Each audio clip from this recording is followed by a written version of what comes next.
I'm Nicole. I'm Geraldine. I'm Lauren. And we are Doing the Damn Thing, an entrepreneurship talk show.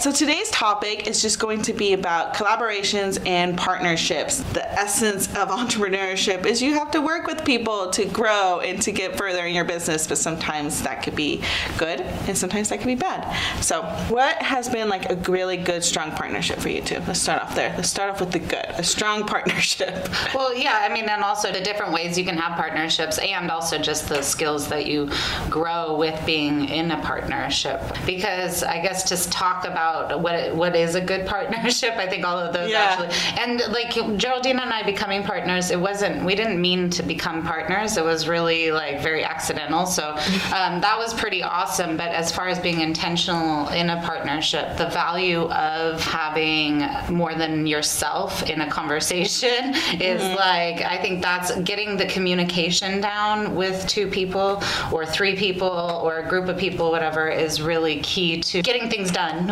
Yeah, because with different types of perspectives, you get to kind of see a bigger picture than you can even imagine through your own mind if you're just thinking about it by yourself. What they both said is sometimes it's hard you can only grow so far having a conversation with yourself, you know? Yeah. It's like, because you're always you're your worst enemy, but then you're also can like sometimes lie to yourself, you know, and think you are like better than you are, or think your weaknesses aren't as weak as they are, isn't as strong as they are. So partnerships I had to learn, me personally, is the type of, I don't want to say leader, like co-worker, collaborator I am and what I want in that group. Because there's just been some times where I try to start like, you know, collaborate with someone and just, they're great for coffee dates and everything, but like your work ethic and like you don't jive as well, right? And so there's always going to be someone then that's like more frustrated than the other person. Yeah, it's kind of like traveling with someone. I totally have lost. Yeah, I have lost a couple of friendships because of collaborations that went wrong. And it was about that, like not really being clear on everyone's role or how you communicate. And I think as a team, one thing that we've done, and I highly recommend it, or some form of this, is doing some sort of a personality test to set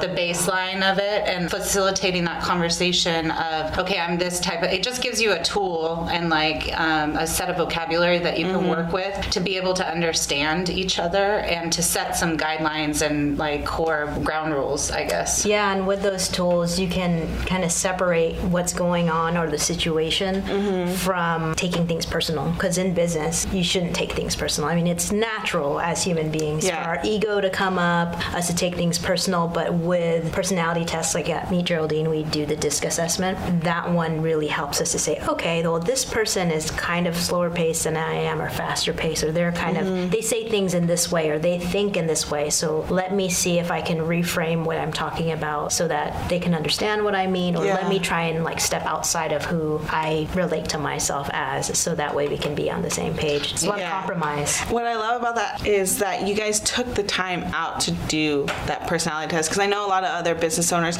it's scary to do that with like your partner, right? Because then you have to be a little vulnerable then, right? Yeah. And I think that's like a key thing in partnership is like you have to like, it's like any relationship, but you have to be vulnerable. It's kind of cool at the same time though, because you can be like, well, you know, I'm that way. It gives you something to be an excuse about. You know, I'm a promoter.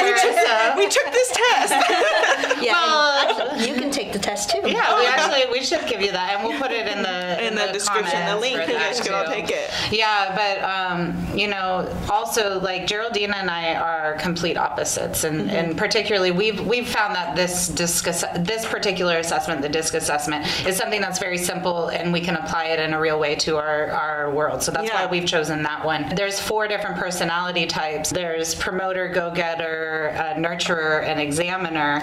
And I'm promoter, go-getter, and she's nurturer and examiner. So we have complete opposite opposites. Yeah. Which, had we not taken the time to really like assess that, having that knowledge meant that we are easier on each other, I think, too, and like take things less personally as well when someone reacts in a certain way, because I'm very like reactive, and you know, Geraldine's very calm and zen. And it also helps to figure out the other person's strengths and weaknesses, so you can see where you balance each other out. So for us, we tend to be feeling different things at different times, or maybe I'm more detail oriented when it comes to one project and she's more of the visionary. So being able to see the different types or know that really gives us the context for, okay, I should, since this is my strength, I should probably step up in this area. And then if I need more advice on what's the bigger picture, I should probably talk to Lauren. Or with our teammates too, I would say, well, I think Lauren's more of the bigger picture person, so you're probably, it's probably better to work with her on that. It's a lot easier for us to... And vice versa, So I know for myself, without taking this test, maybe I should take it. I know what you are.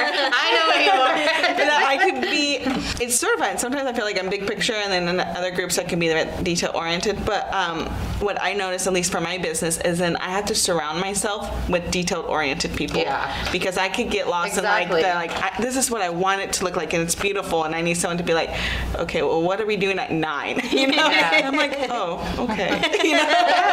That's the thing, is getting clear on who you are means that also as you're building your team and building your group of support, that you can be intentional about finding people that do fill in those pieces. Yeah, just communication in general. And I want to also, to your point about a lot of entrepreneurs don't take the time to do things like that, because we're in the small, especially when you start, you're like in kind of a smaller atmosphere, and maybe you think, well, those are only things that are necessary for the larger corporations. But realistically, one thing that Geraldine did when we decided we were going to become business partners, one thing she did was she looked up questions about to ask in a partnership agreement, and she came to the table with I think it was a list of, there was a lot, 30 or 40. It was 2 pages.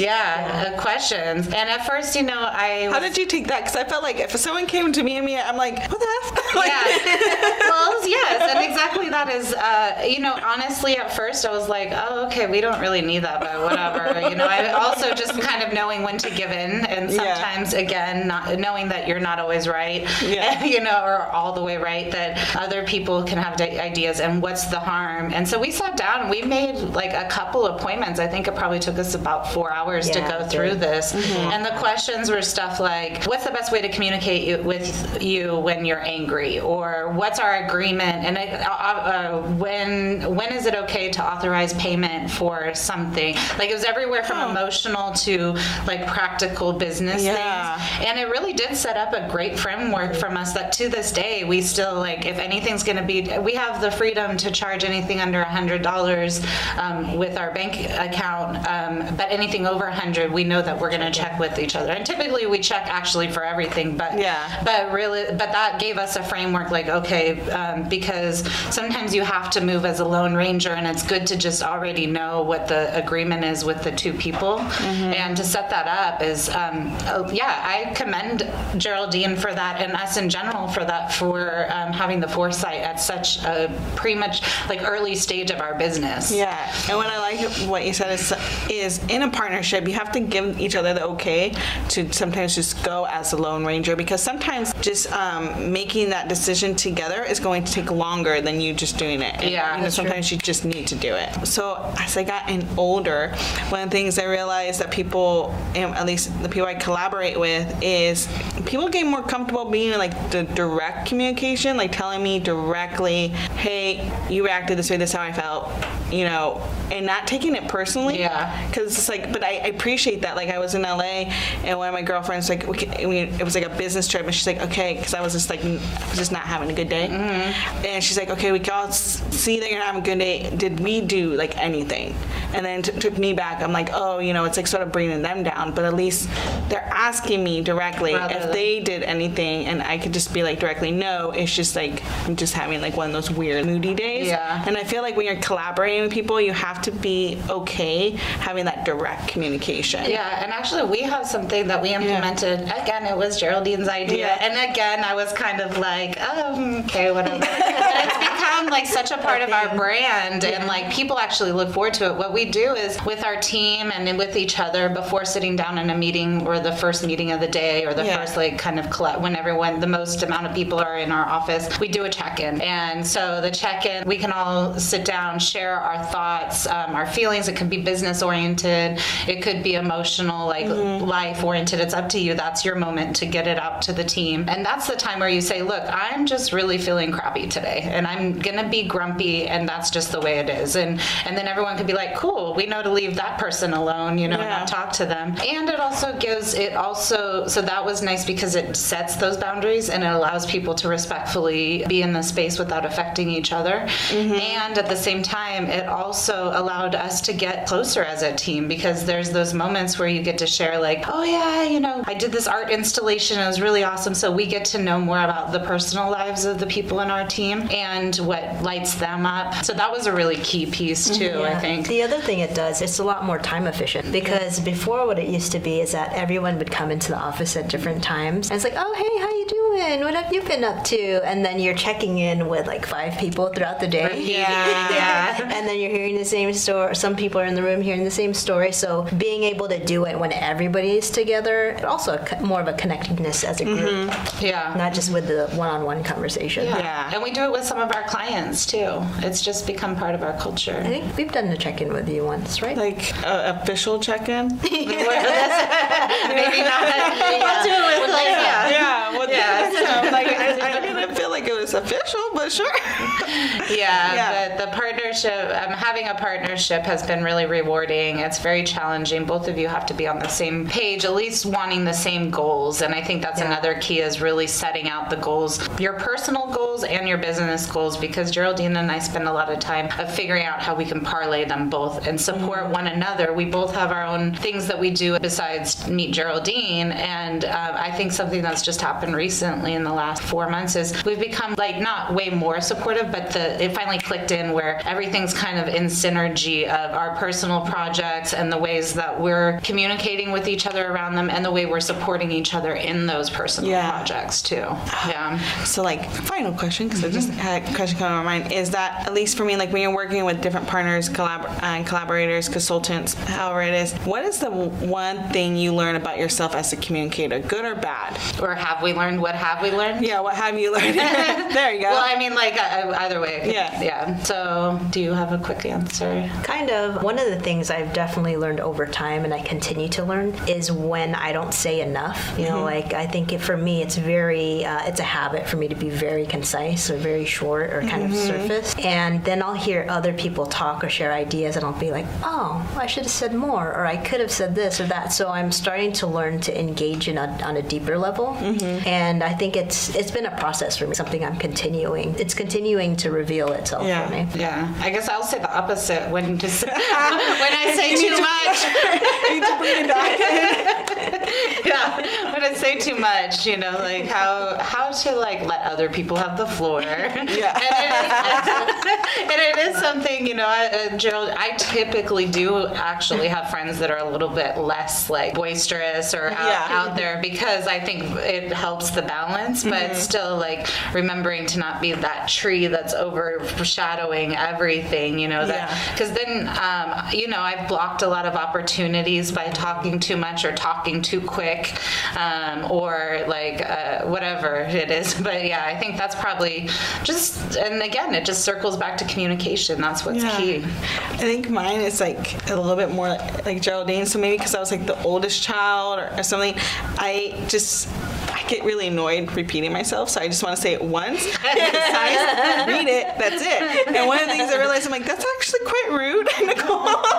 And I had to like learn that people just need to hear it 3 times, and maybe in different ways. In different ways. Yeah. Because, for me, it's like, okay, I can read it and I figure it out. And if I have a clarifying question, I'll just like call you if I have like a quick question. But I realized like, with some of my consultants, we need like 2 meetings to go over whatever in the email. And I'm like, really? I just I wrote it out. Yeah, email's tough though. Yeah. Email communication, everybody kind of interprets things differently. We should definitely do So- some segment on email communication. Yeah. Definitely. We should do some examples. I'm like, You know, Yeah, really good good idea. email. And then we can interpret what each of us thinks. How like thought that it was. how the smiley face actually saves a lot of emails, because sometimes you might think they're like just being stern, but And the you're like, smiley face, and you're like, okay, they're cool. You Or know? what could they have added to this email to make it sound a little better, Yeah. like not as harsh? Yeah, little Yeah. editing. We should do. We could even just do a segment like all the time, little blurbs. like- So look forward to that. Yeah.